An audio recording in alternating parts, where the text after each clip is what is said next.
worship. I don't know about you guys. Next thing, I just want to, I don't know where my nephew is, but I just want to wish him a happy birthday because it is his birthday. So you guys can show him some love after the service. Happy birthday, Ethan, wherever you are. All right, so next thing's next. I just want to share with you guys how I came about February 10th to come up here and to preach to you guys. So it was a few weeks back where I get this text from Pastor, and it was early in the morning. I think it was about like 7 o'clock where he texted me, and I was up by then, and I decided to text him right away, like within a couple of minutes, and he told me to confirm if February 10th is good with you, and I just said yes, that was good. Without even thinking if I was busy or not, I just said yes, I'm good. And then a couple hours on that same day, I kind of had to think this through, and I was like, oh crap, I think I have, like, it's midterm season, and I have a lot of assignments. And sure enough, I went to go check my schoolwork, and I do have assignments and exams this week and next week. But I already said yes to Pastor, so I was like, I don't know what to do. And then I actually decided that, you know what, okay, let me calm down. And I was like, you know what, the coming Sunday, that Sunday, I'll go to Pastor and I'll let him know, and I'll tell him that, you know, it's kind of busy for me, it's tough for me. So I was like, all right. And then a couple days before that Sunday, I realized that Pastor's going to Sri Lanka, and he wouldn't be there. So I was like, all right, this is a problem now. All right. But then what I decided to do is I decided to just fight through it. I want to thank God for giving me the just time management to be able to get through school and to get through preparing this message. And I know personally for my life, it was busy, it was tough. I know as a church family, it was a tough week for us. It was a confusing week, but God is still good at the end of the day, man. And I want to thank God that He's giving me this word at this date with everyone in this place. And I believe that everyone here is in this place for a reason, amen? All right, so that's it. I want you guys to turn to your neighbors, and I want you guys to tell your neighbors to buckle up today, because today's going to be a good one, amen? So you guys can let them know to buckle their seatbelts. All right, so you know, it's sad to see that how the world is today and how it's progressed to be. No one really takes Jesus really seriously, and the worst part of this, no one is, it includes us as Christians. It includes me and you. It includes us in this place. You see, we would keep Jesus in the Bible where he possibly belongs. Or sometimes some of us will leave Jesus on Sunday mornings and go out without Jesus. See, if we look at a police officer, he should be serious when someone has committed a crime. You know, if we look at a teacher should be committed to teaching the kids. See, when we look at an athlete should be serious about winning that particular game or winning that championship. But this morning, if we don't take Jesus seriously, then we would be taken over by the enemy who would sneak up into our lives without even knowing. See, being a Christian is serious business. It's kind of like a 24-hour lifestyle that we have to live. And like I said, when you take that break, just like that, you got the enemy who's got your attention. So get serious with God right now before it's too late. See, the truth is that we don't know when Jesus will return. You know, he can come as I speak and as you guys listen, or he might come later on to the day, or he might come tomorrow or the next few weeks. We don't know that. But the question is, will you be ready for his coming? Alright, so I want you guys to think through that question while we go on to the word. So the title of my message is Get Serious. Alright, that's my title, Get Serious. You know it's serious when I put 3 exclamation points right there.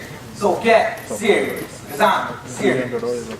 Alright, speaking of getting serious, you know, when I get up on stage, I usually have these norms with me. They're called Janahan's norms. And with no surprise, they're back. Janahan's norms are back. And, you know, I don't want to go into detail with this because you guys have already been here. You guys already know the drill. But I'm being serious here. Take these norms really serious. Alright? It's simple norms of, I'm only here for a maximum of 30 minutes. You know, I'm just saying 30, but I take less than that. Just 30 minutes of your time. Get off your phones, man. You guys can go on Instagram after the service. Get off, stop talking to your neighbors. Talk after, you know? And stop sleeping. You already slept. Alright? Does that sound good? Alright, no one's looking there. It's all good. So this morning, I have 5 points for you guys to getting serious, alright? So getting serious about this Jesus thing and who this Jesus is and the relationship that we have, alright? You know, many times, I don't know about you guys, but many times you guys hear the saying, you know, when someone comes and they ask you, why do you take this Jesus thing so serious, you know? And sometimes when I hear this, the thought that just comes to my mind is, and I know I personally haven't been asked that question, but the response should be, why aren't you taking this Jesus thing so serious?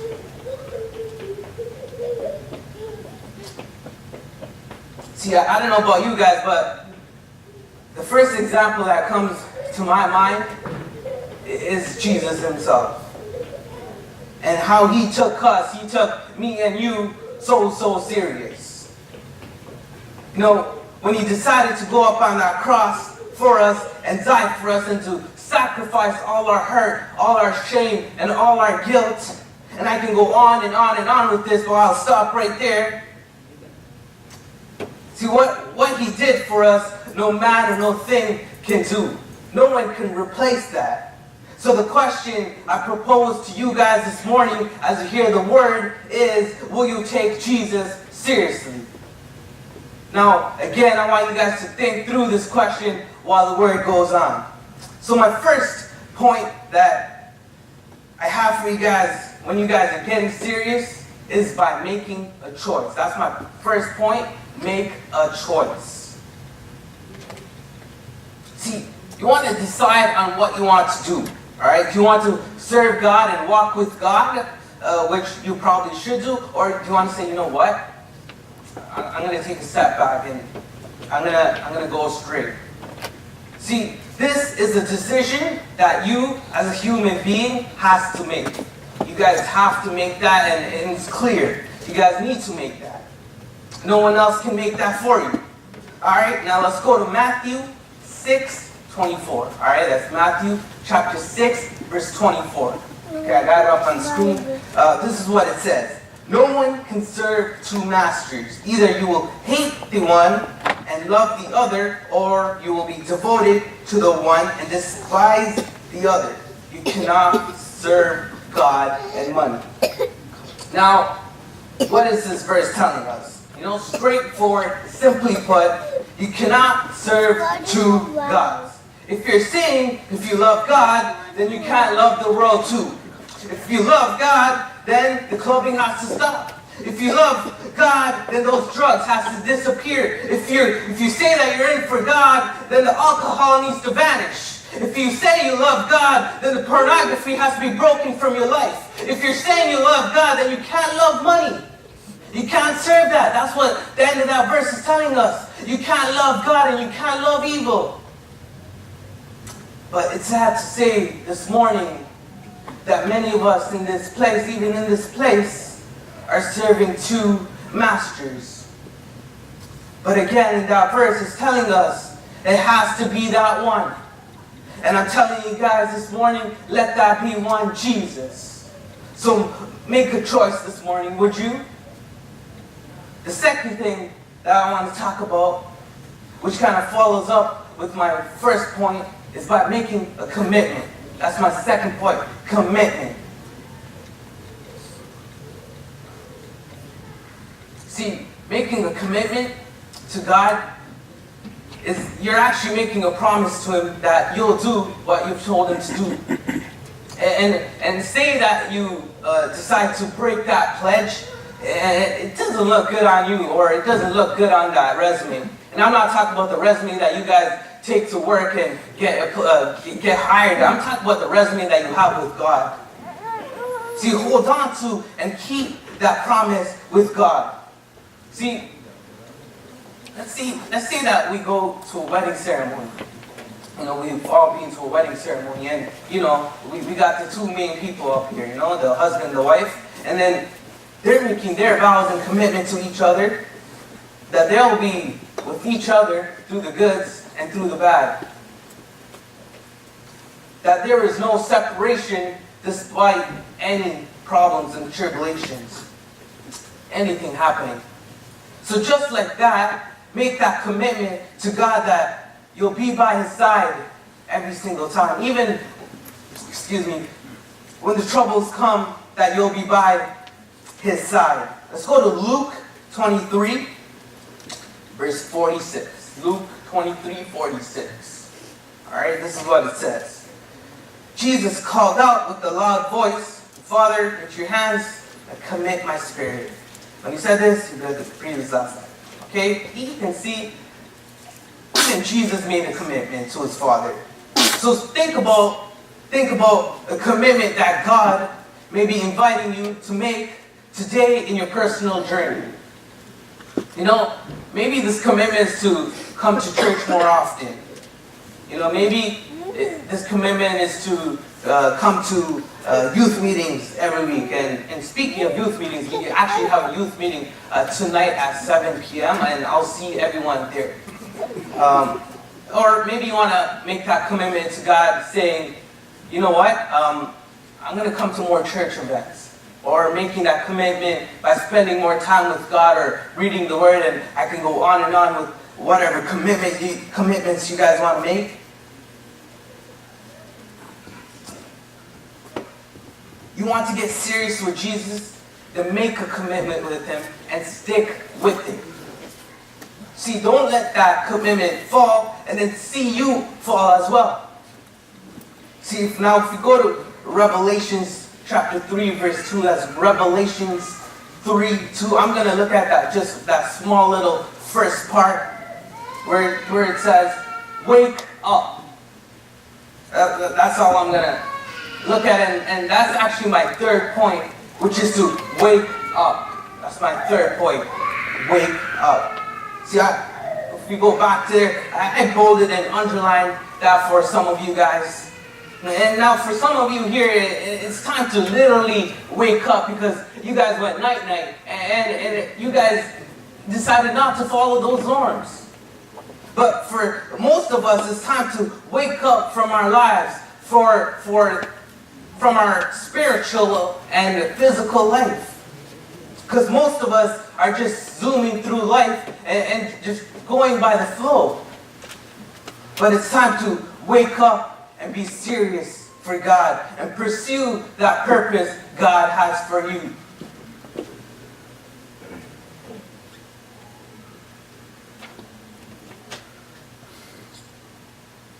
Now it's time to wake up from whatever you're stuck in. It's time to wake up from that addiction. It's time to wake up from that sickness. And the reason why all those things are going to disappear is because of the seriousness that you have towards Jesus. If you want that addiction to go away, then start being serious with Jesus. If you want that healing in your life, why don't you be serious with Jesus? And I don't know who this is for, but this is a wake-up call for somebody here, and I want you guys to take this word very, very seriously. My fourth point is focus on Jesus. That's my fourth point right there. Focus on Jesus.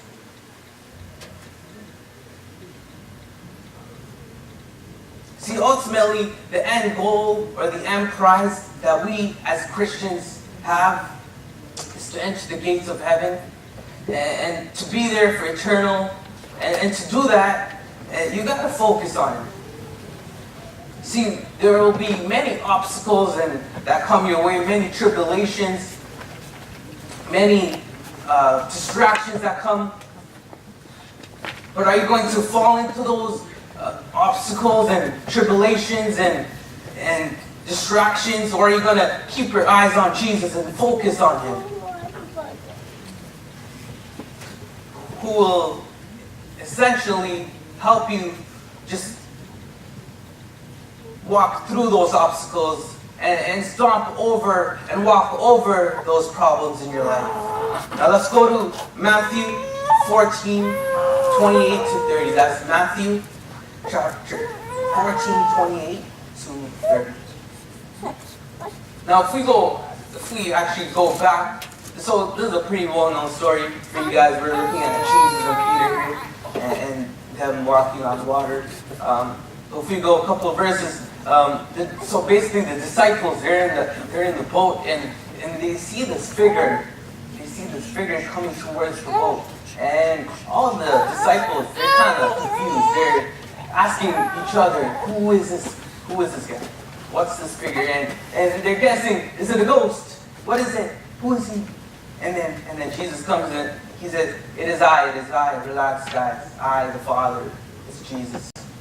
Okay, and then let's go to 28. It says, Lord, if it's you, Peter replied, tell me to come to you on the water. Come, he said. Jesus said, come, yeah, let's go. And then Peter got down out of the boat and walked on the water and came toward Jesus. But, there's a but in there, yeah. When he saw the wind, now when he took the focus off Jesus, he was afraid. And beginning to sink, cried out, Lord, save me. Now let's go back to that end of that verse. Now Peter, he was, number one, he was afraid. And now number two, he began to sink. He began to drown. And number three, he started crying. And then four, he was asking for help. Now, all of this wouldn't be necessary. All of this wouldn't happen if he had the focus on Jesus. So have your focus on Jesus this morning. Have your focus on Him wherever you go. Wherever you are, have that focus. Don't lose that focus, because we can see here that Peter is a prime example of what would happen to us as human beings if we lose that focus with the one and only. So stay focused on Jesus while you run that race, while you're on that journey. My fifth and final point, I'm almost done here, but it's Jesus. Jesus is all you need. That's all you need. Jesus is all you need. That's my fifth point. See, you want to be serious with Jesus, then ultimately, like realistically, He's all you need. I mean, family and friends, they're great to have, and don't get me wrong here, but how many times have we failed each other? With Jesus, there's nothing like that. He won't fail you, and He won't start, and He will never will. See, many of us in this place needs to get rid of worldly things. Get rid of those worldly friends that we have, because those things and those people are turning you away from God. Which is not bringing you closer to God. You're supposed to be that light in those places and not be a part of it. You're supposed to bring them into God's kingdom rather than getting influenced and going a negative way rather than going astray. So sometimes you hear those stories of how people, they're turning their lives to Jesus and saying, Jesus is all they need when they've hit rock bottom. It's true, when many of us go and, we go through a lot and we've hit the rock, and that's only when we can say that, we need that Jesus. He's all we need. But why go through all that trouble in the first place? Why not just accept and understand that He is all you need in your life? Alright, now I want to share a quick story with you guys. Because we all like stories, right? So I was like, why not? So I was scrolling through social media over the past week, and I came across this post, all right? And I don't know about you guys, but if I like that post, I'm gonna save it on my phone, and I tend to do this, save it and keep it from my records.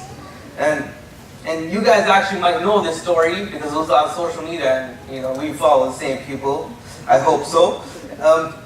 But the story kind of goes like this. So basically, there's a picture of two donkeys. There's those two donkeys right there. So here I decided to name my donkeys. We got Billy on the left and we got Bob on the right. And I don't know what their real names are, but I just named them. But there's two donkeys who are walking down the roads of Jerusalem. And Billy on the left, he said to Bob, just yesterday I was carrying Jesus, and the people around me were singing, and they were shouting, and they were throwing their clothes down for me so I can walk on. And today, they don't even recognize me. And Bob on the right, he replies to Billy saying, that's how it is. That's how it is, my friend. Without Jesus, you are nothing. And I know what everyone's thinking here right now and saying, wow, that story was so cheesy. Cheesy, guys.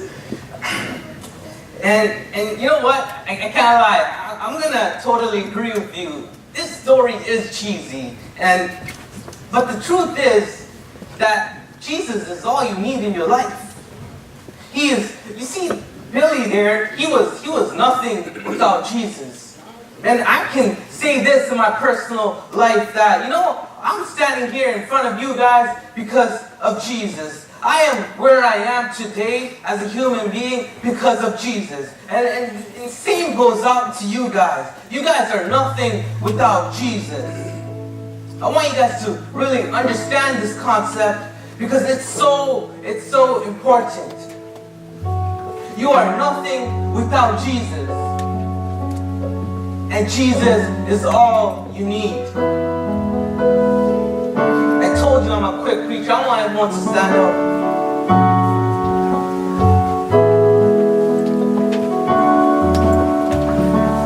Don't go nowhere. Stay here. It's not done. Well, I'll be real quick here. I know I've mentioned this in the beginning of my sermon, but when Jesus died for us, He was taking each and every one of us here very seriously. Talk about being serious about coming to church, because the truth is, not everyone here comes to church on a regular basis. Be serious about coming to those church events. Be serious about coming to those youth meetings. See, let me tell you guys an insight. On average, there is about around rough estimate of 50 youth, 50 youths in our church about. And out of those 50, I can say that there's only about half of them that come on a weekly basis to youth meetings. Maybe less than half on several days.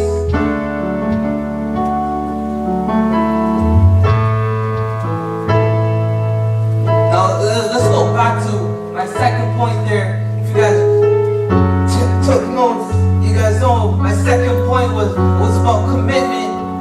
Now I mentioned that we have youth meeting today. Now are you going to come to youth meeting? Well, say that you do come to youth meeting and it will be so great.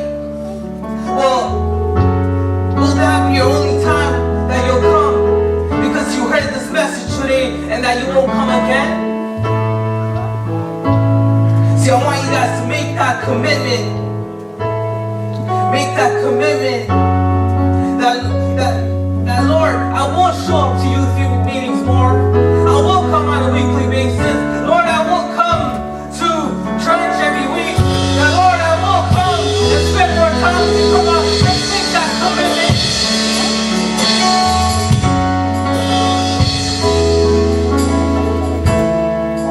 Come on, sing with me here.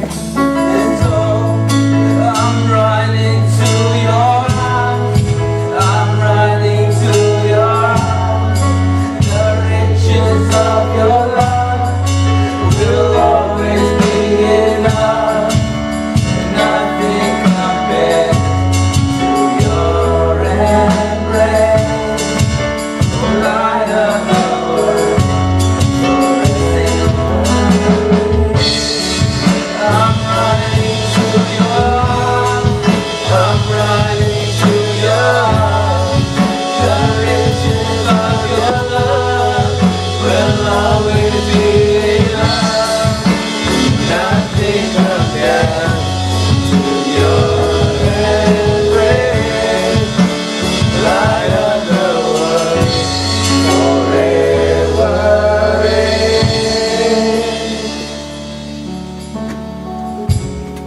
ask it again.